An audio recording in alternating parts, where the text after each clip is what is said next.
Is living with truth and integrity the best way to fight back? Welcome to Future Hindsight, where we take big ideas in civic life and democracy and turn them into action items for you and me. Because democracy is not a spectator sport, tomorrow starts right now. I'm Mila Atmos.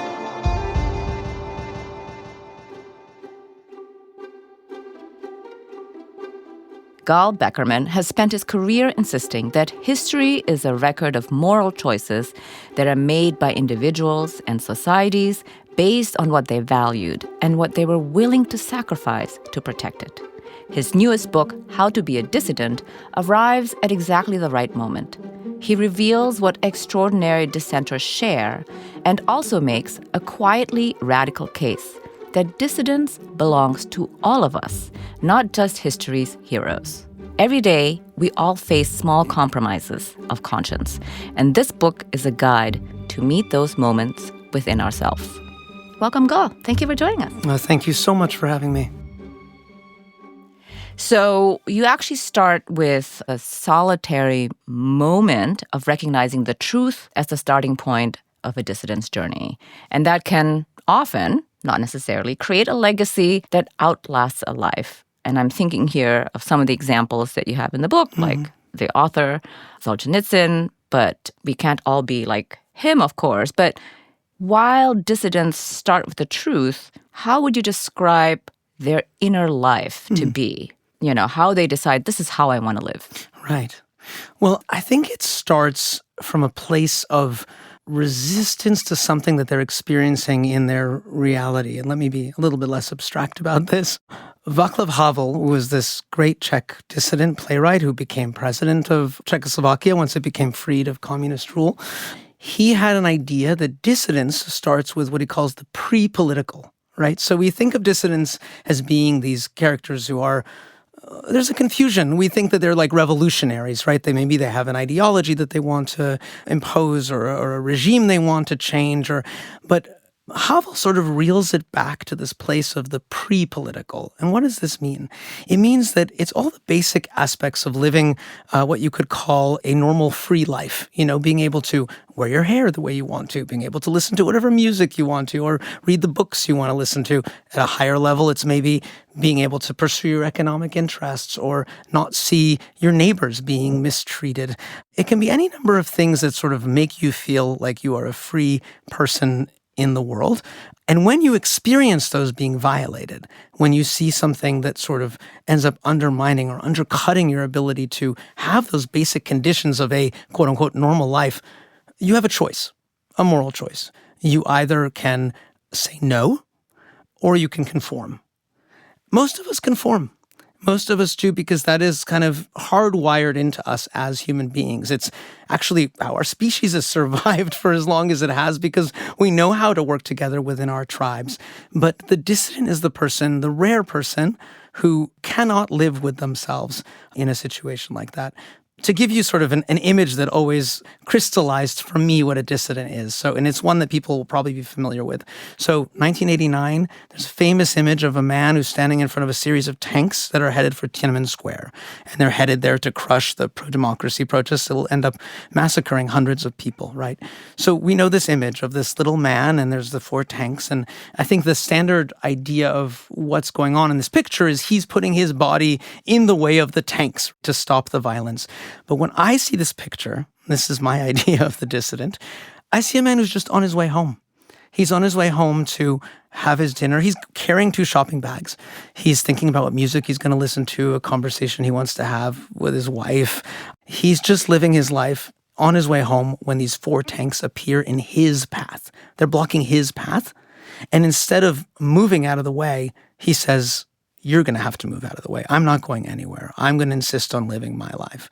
So that is a sort of slight flip that I make about like what a dissident is, but it brings us back to a lot of essential qualities that a dissident can have out of that commitment to the pre-political, the desire to live just a normal free life. Yeah, I feel like we are all encountering this in our everyday lives in different ways, and different societies experience it differently. I'm originally from Indonesia, and so when I was growing up, nobody, for example, wore a headscarf. But now everybody does because there's so much pressure to do that. And nobody put pressure on you in the 80s, in the 90s, in the 70s to wear a headscarf. It was Right. just unheard of. It seemed like, no, Indonesians don't do that. Other Right. people do that, but not us. And now everybody's like, but wait, how come you're not doing that? And, there are different iterations in different societies at different times. One question I have is that there's a little bit of an irony in this construct of the dissident just living a normal life and living their own life because it has a consequence to the public life, to the public good. For example, with the tanks, right? This we all saw on television in real time, and we thought, wow, what are they doing over there in China? And people are talking about that. So it's not something that is removed from the public sphere. I think something that we encounter often here in the US that is much less of a statement than standing in front of the tanks, and it is when we might encounter somebody who is a vegan for environmental reasons.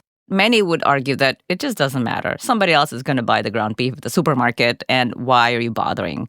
So it seems like if you're vegan or like the man in front of the tanks, it feels like a lot of effort, but also a little bit futile. So why bother? No, I understand that completely. And I think one of the hardest things I had to grapple with when I got to the end of working on this book and working through all these examples is the idea that the dissidents who I sort of raise up in this book, and I guess I want to say first that I understood these people to be extremes in some way, that their commitment to their moral purpose or their conscience is so absolute that I look at it just like the way I would look at a vegan, frankly, and think, I don't know that I could do that. But there is something about their ability to tap into that their gut, for lack of a better word, the thing that makes them kind of feel like they're doing right in the world, that I wanted to sort of raise up maybe as an extreme model as a North Star for the rest of us, because it's important to have these models of behavior so that we can actually judge our own behavior against, even if we don't sort of arrive at that. But one of the things that most of these people possess that I was jealous of in a way was this ability to act and not worry about the results that were going to be produced from their action. Not worried about whether or not being a vegan or standing in front of those tanks were actually going to create in real time in a way that could measure with metrics that were understandable some kind of tangible change. But they did it because it was the right thing to do, because they felt that, and I borrow this quote in the book from Hannah Arendt, who was trying to understand why certain Germans resisted the Nazis. Very rare, few, just because they could not live with themselves, right? This is kind of philosophical, but I think we all understand at some fundamental level what this feeling is of being able to not live with yourself. We all have these moments of, what I call in the book moral nausea, where we open the newspaper or see something or experiencing something like the folks in Minneapolis did, happening to their neighbors. And we're at a crossroads moment. So your question about whether or not you do it because you know what you do is going to actually result in something is a good one. But I think for the people who I turn to as examples here, they sort of made their own calculus apart from what the consequences could or would be in the world. Yeah, I think that's really important, especially I think in this moment where we're just bombarded by so much information and so much peer pressure, no matter where you are, how you're supposed to be at work, what people are saying at work about politics, what you're hearing in your family that might be different about politics, and that everybody wants you to pick a side or have a position. And maybe you don't have to take a position, or if you do, you can take it internally for your own self, for your own integrity, and like you said, your inner compass, and because you want to live with yourself every day. Yeah, that's, I think, about the big takeaway of this book for me. And I hope it's not unsatisfying for readers, but it was very meaningful to me to understand that I have moral choice. I have agency. And that means often stripping away all those voices, whether they come from my own tribe or the people who are trying to scare me on the other side into doing one thing or another, to really be able to accept that I can sit with myself and lay out what my choices are, what the trade-offs are, what the sacrifices might be, even the choice not to do something is a choice, Yes. But people don't think about it that way. Instead, I think they often just sort of shove it aside. And I mean, think about at the basic level, opening up the newspaper every day and seeing a picture of a dead child somewhere in the world and knowing that in some way you're implicated in this, even if it's because of the taxes that you pay or the crowd of people whose opinions you generally share or whatever it is. I think our first instinct as human beings is to say, like, I don't have any responsibility for this, shove it aside, push that moral nausea down. But I think what I came to at the end of this book, is the feeling that, okay, in that moment, I do have a choice. If I choose to turn away, then I'm turning away. I'm turning away because I need to do other work in my life. Maybe it's I need to focus on my own individual family and making sure that I can feed my children. Or maybe the risk is too high and I need to think about another cause where I'm willing to pay that kind of risk. Whatever it is, it's that idea that you actually are approaching the world with this kind of deliberate sense of yourself as an individual with agency and ability to actually change things in your own life. Right. Well, let's shift gears a little bit toward democracy, because that's what this show is about. Yes. So we talk a lot about civic duty, voting, showing up to town hall meetings, participating. And of course, that's the mission of the show, is to spark civic action. And we believe that more civic engagement will render a different kind of democracy and a different kind of society than the one that we live in now.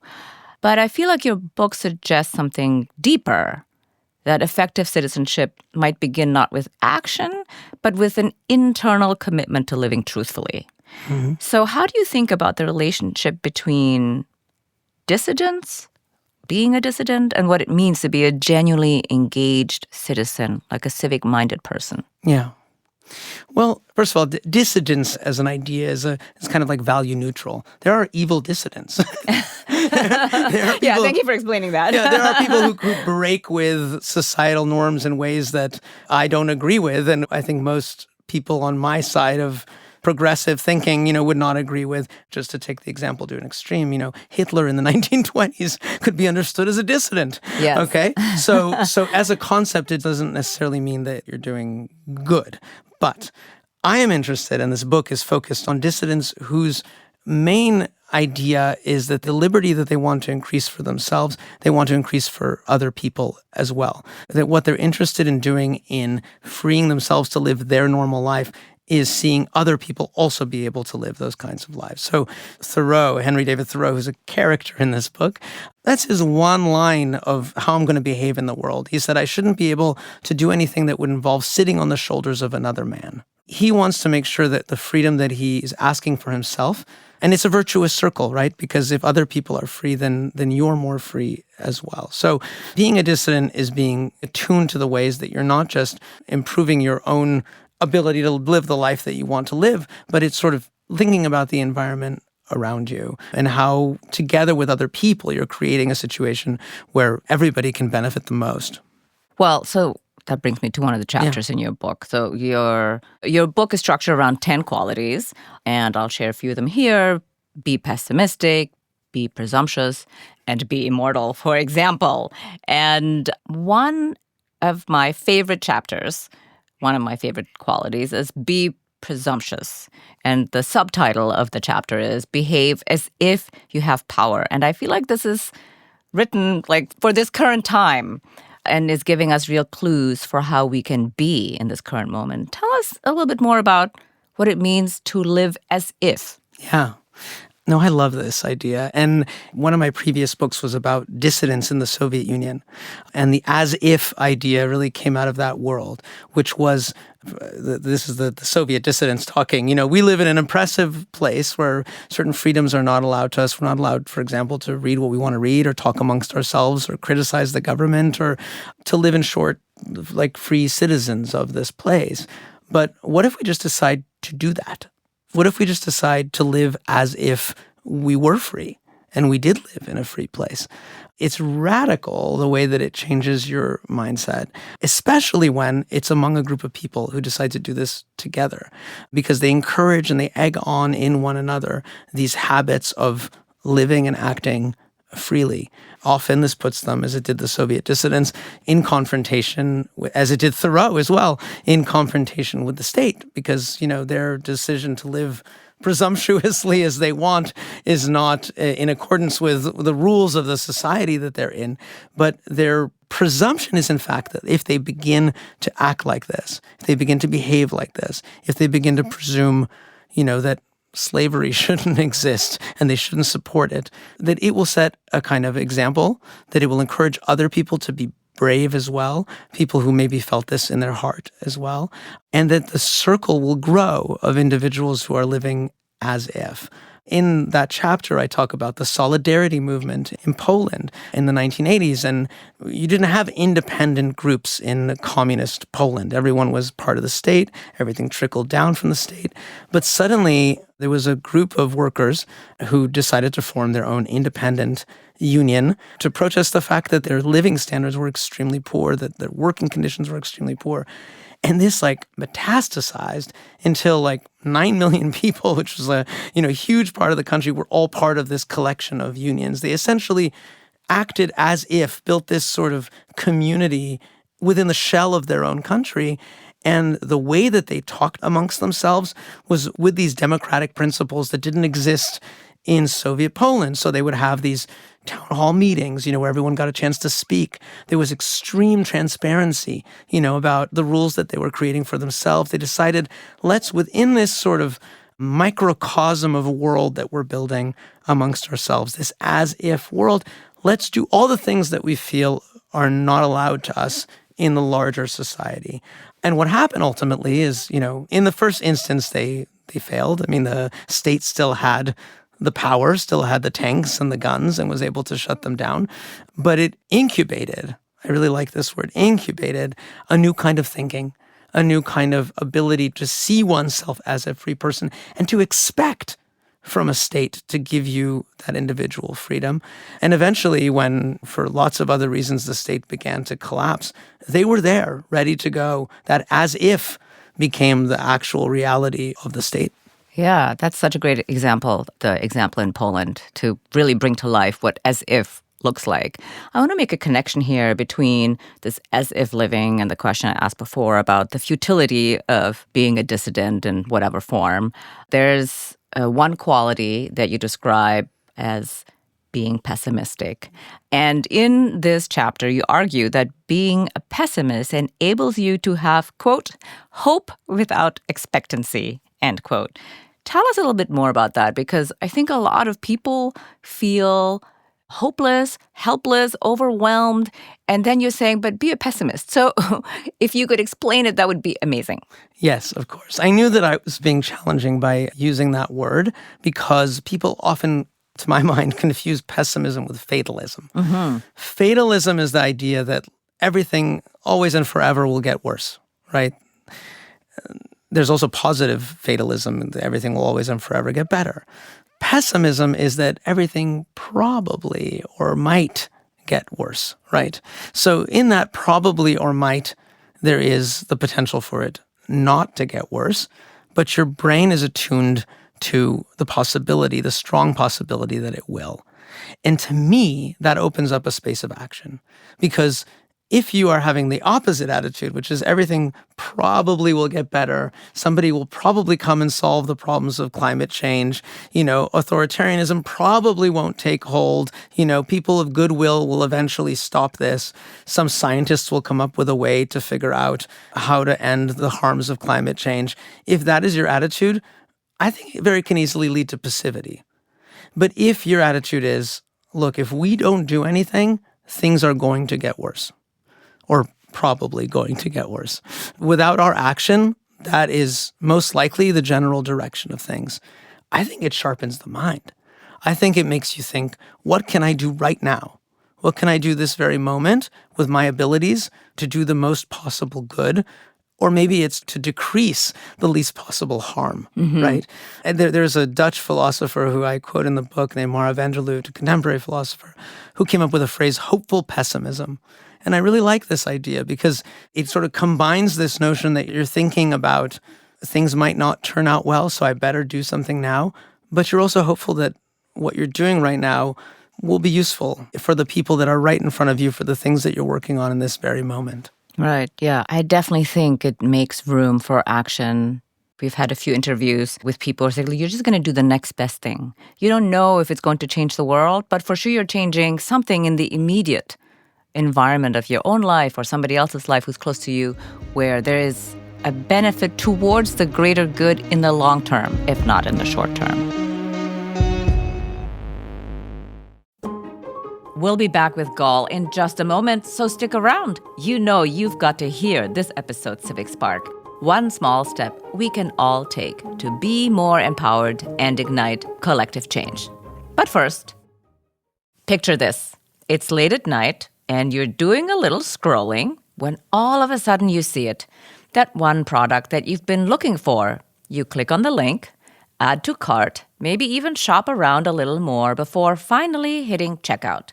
But as you're filling in your address, you realize you don't have your card anywhere near you. And that's when you see it, that purple pay button that has all of your information saved, making checkout as simple as a simple tap of your screen.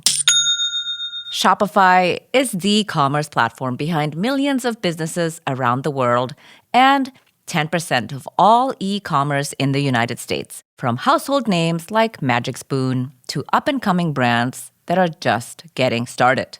And Shopify is there for you, too.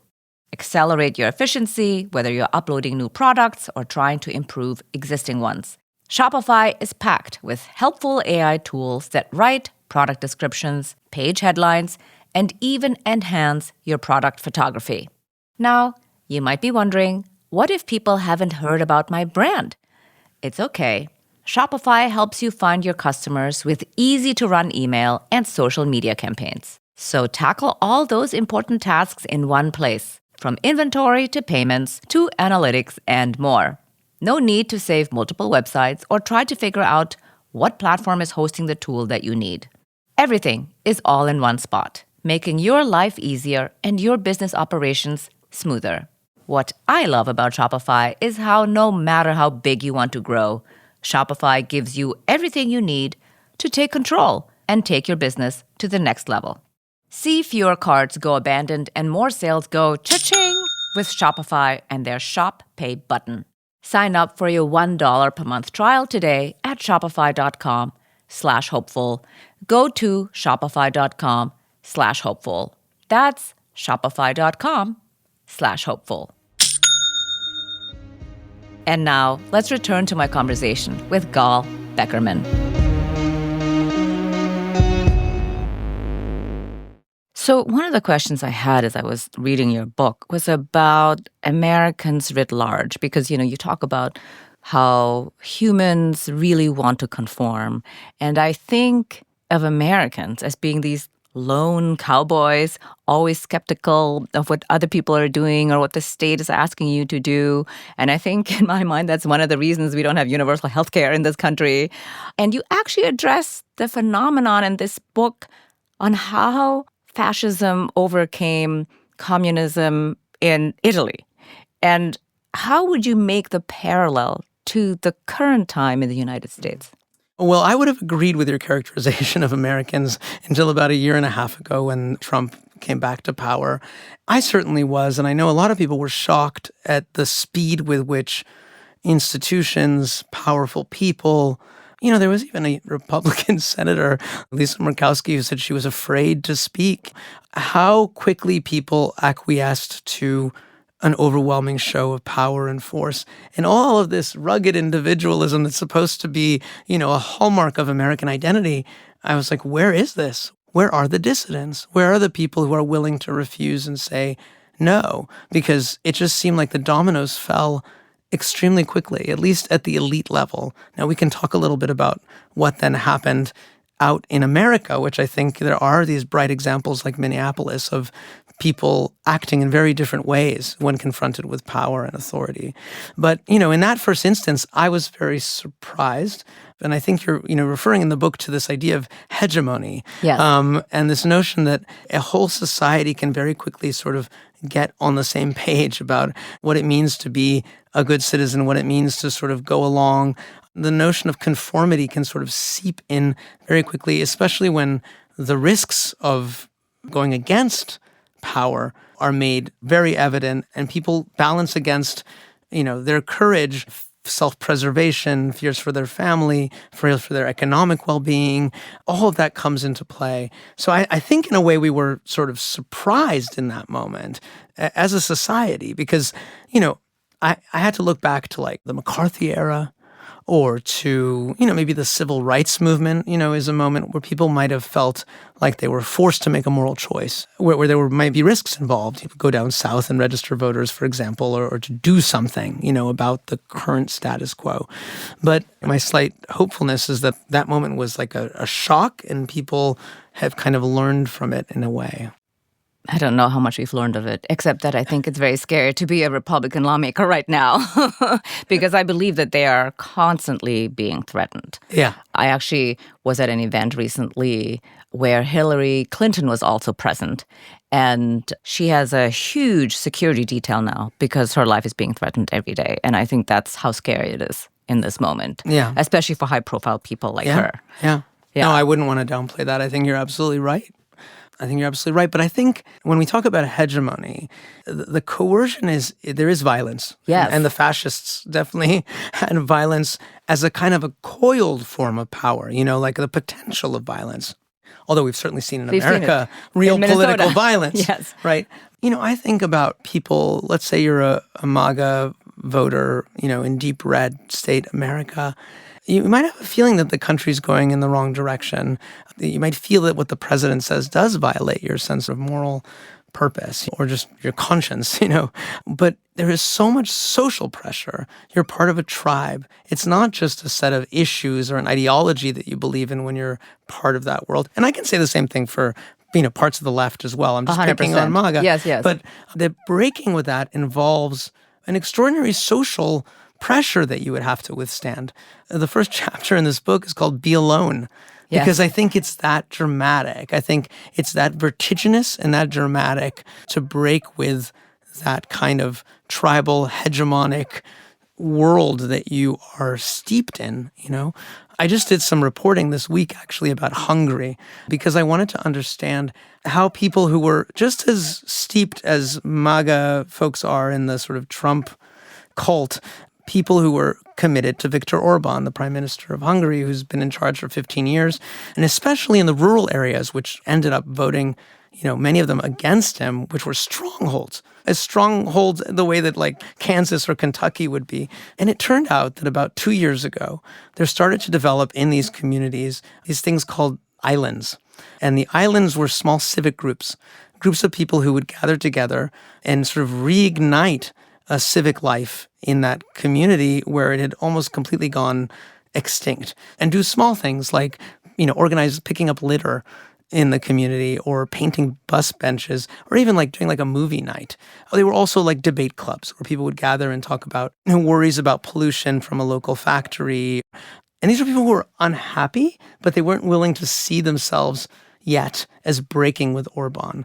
But this allowed them to sort of begin to understand themselves as citizens first and not as sort of loyal adherents to Fidesz, to Orban's party. The circles were independent, these islands, but they were connected by affiliation with the party of the man who just beat Orban. So they were also very smart. But they were smart in a kind of a long game because what they did is they gave people an opportunity to step outside of that identity through doing very civic-minded things. It was this civil society muscle that had gone slack that kept people from thinking of themselves as individuals with a choice about who could lead the country. If you asked them 3 years ago, they would have said, well, Orban's just going to be president forever or prime minister forever. So I think that was very instructive. Yeah. Because it shows you that there are these sort of like small baby steps out of that hegemonic thinking, but you have to create the structures for it. And you need to give people opportunities to connect pre-politically, You can't just come in and say, you support Orban, now support this guy. It has to be like, what do you really care about? What's bothering you? It's at that level that you need to begin to engage people. Yeah, that's a great concrete example of being pre-political and thinking of yourself as a citizen first. And that's definitely something that we're always trying to get people to believe in, that they are citizens first. And I think specifically in the United States, I would say people think of themselves as consumers first as opposed to citizens first. I think being a citizen is something that is abstract and that belongs to somebody else but not themselves. So every week on Future Hindsight, this is a perfect time to follow up with this, I ask my guests to share a civic spark, one small step we can all take to be more empowered and ignite collective change.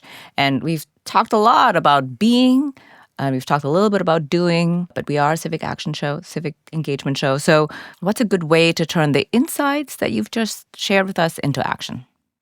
Well, first I'll say something that I imagine many of your guests say, which is be in person, be with other people, because there's nothing that breaks down the barriers between individuals and allows for common ground when you're actually face to face. But I want to say something that's a little broader than that. It sort of includes that idea, because we can't always be in person, right? Like we live in a very mediated virtual world.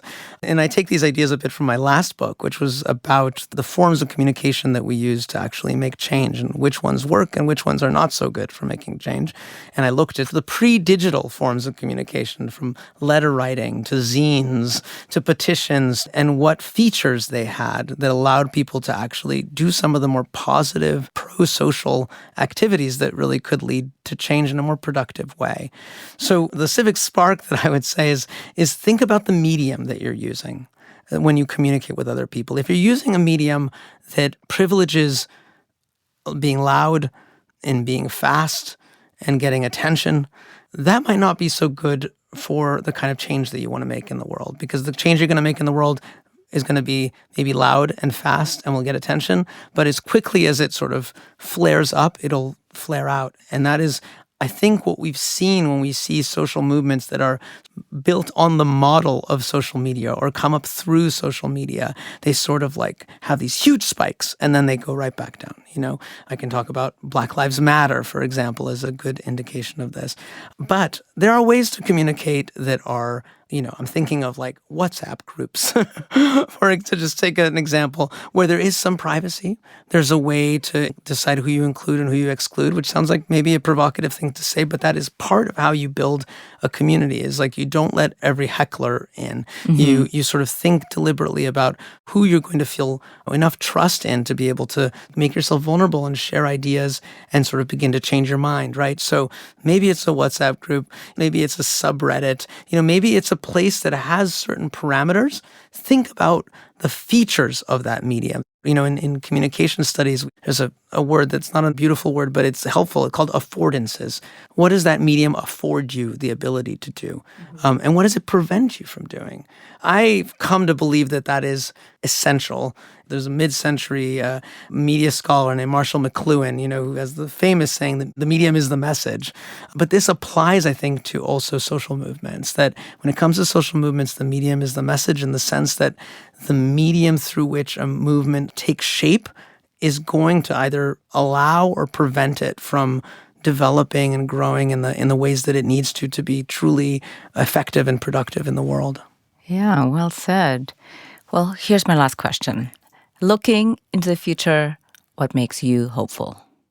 So we spoke a few moments ago about Minneapolis and how, to me, it felt like a moment where everyday Americans were doing a kind of thing that elites, had not done, in that they experienced something pre-political. They saw their neighbors being mistreated. They saw children being scared to go to school, or people hiding in their homes. And I don't think that for most of these people, this was like, I'm a Democrat, so this is why I'm going to respond in this way. I truly think that it came from this deeper place of, this is not normal.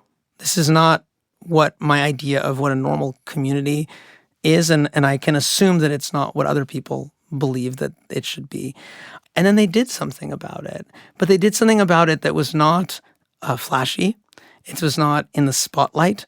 It was building networks, doing the kind of day-to-day work of providing food for people. And, I always remember the story of like an elderly couple who like walked a young immigrant girl to school every day because she was scared to go to school. Nobody would know about them unless a reporter happened to see it happen. So these were activities that made me feel a real spark of hope, because it gave me a sense that people, despite their tribes, are attuned to that pre-political instinct to do what they feel is the right thing to do when they see some kind of wrong happening in the world. And I think it also made me feel like we're becoming more able in America to think about protest, not in terms of just like everybody gather for one big day, in Washington, D.C. for the largest protest ever and then go home. No, we're thinking about continuity. We're thinking about things building. I have to say, No King's Day gives me some hope, because its diffuseness, the fact that it's in all of these thousands of communities, that they've said, you know what, everybody under the umbrella of not wanting authoritarianism, everybody can come with whatever bothers them most, whether it's, immigration or LGBTQ rights, or everybody can come to it through the door that they need to enter it. So it's diffuse, it allows for multiple perspectives, and it's pessimistic in the sense that nobody goes to those rallies and thinks, oh, this is going to solve the problem. They go to them and they think, okay, I'm going to have to go to the next one and the next one and the next one. And it's a habit of mind. And I think that's a great evolution and a maturity. I would say maturity even more than evolution in the way Americans think about the purpose of protest, because it's about building those habits of mind. It's about building citizens who can keep committing and also can be attuned to what they think is the right way to be. Right. Well, thank you. That is indeed hopeful. And, it's good to, I love that you pulled it back together to the pessimism and the hopefulness at the same time. It's really good. Gal, thank you very much for joining me on Future Hindsight. It was really a pleasure to have you on the show. Thank you. You're doing good work. Thank you. Gal Beckerman is a staff writer at The Atlantic and the author of How to Be a Dissident.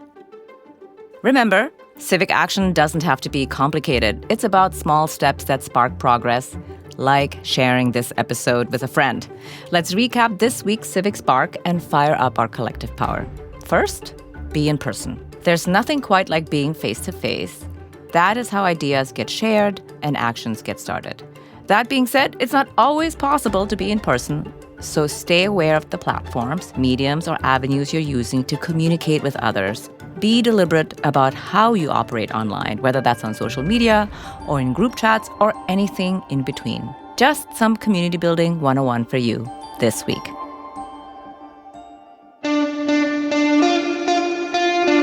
Next week on Future Hindsight, we'll be joined by Maya Kornberg.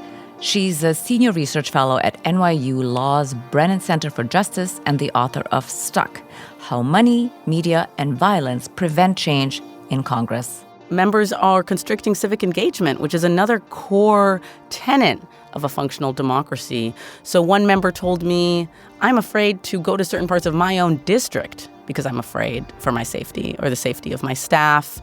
How could I not have the 2011 shooting of Gabby Giffords at a Congress at Your Corner event in the back of my mind? Mm-hmm. How can we not have that in the back of our mind when we do a Congress at Your Corner event? So, yes. We're seeing members cancel town halls, cancel engagement events. And I view democracy as a continuous conversation between representatives and their constituents. And that conversation is being constricted and diluted by this violence. That's next time on Future Hindsight. Now, be sure to follow us on your podcast app so you'll never miss an episode. Oh, and while you're there, please leave us a review. It really goes a long way for other listeners to discover Future Hindsight. And if you're listening on your browser, you can find Future Hindsight on Apple Podcasts, Spotify, or any other podcast app. We are here to build your civic action toolkit every week. So follow Future Hindsight now, and we'll come right to you. And if you want to support Future Hindsight and all the work we do as an independent pro-democracy podcast, consider subscribing to our YouTube channel. Head to youtube.com/Future Hindsight now. Thanks for tuning in, and until next time, see clearly, act boldly, and spark the change you want to see. This episode was produced by Zack Travis and me.